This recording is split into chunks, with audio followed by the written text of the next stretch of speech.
Yan, katatapos lang namin maglindiman. Diretso na kami ng Bridal Falls. 15 minutes to Bridal Falls.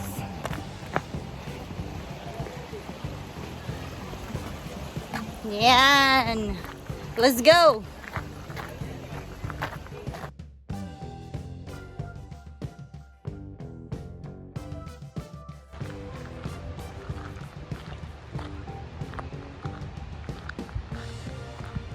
So guys, andito na kami. Oh, yeah, di dayon. Yeah, ayun oh. Oh, it's not 15 minutes. Ayun oh. It's not 15 minutes mo. Kasi tumakbo tayo. Dito na po kami sa Bridal Falls, pero aakyat kami sa taas. Pinakataas. Okay. Kat. Where is she? Yan. Walang kapaguran.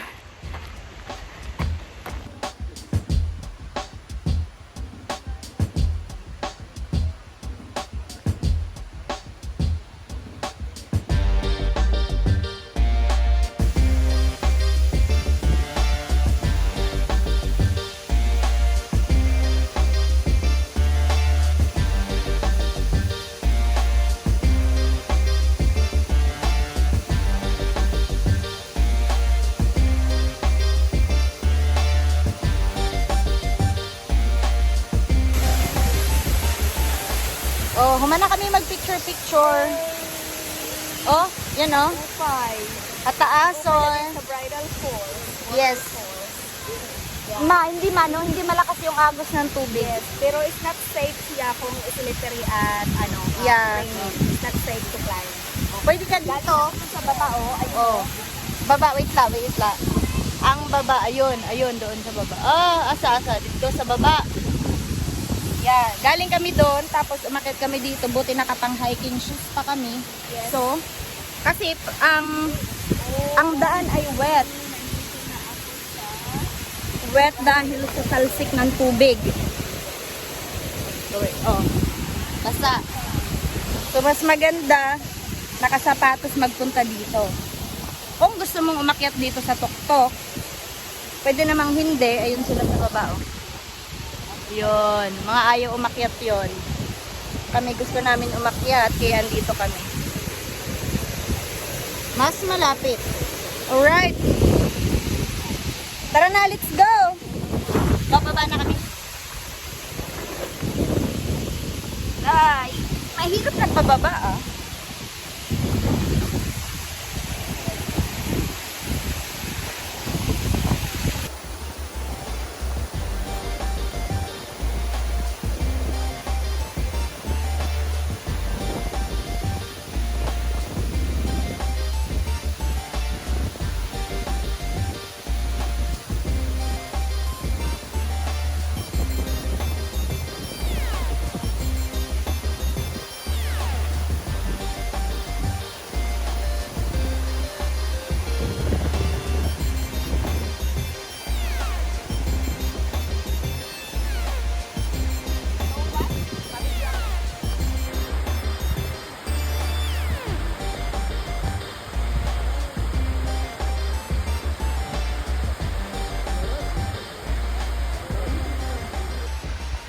Alright, tapos na kami picture doon sa taas, mag-video. Naka-hiking shoes pa kami niyan, no? Pero mahirap pa baba. Mahirap pa baba kasi madulas.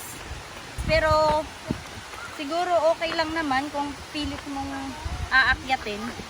Kaya lang mahirap talaga siya. Okay lang paakyat, pababa mas mahirap. Delikado kung Yes. Sa mga siguro mag-spend ka lang doon mga 10 minutes din, mga 10-15 minutes.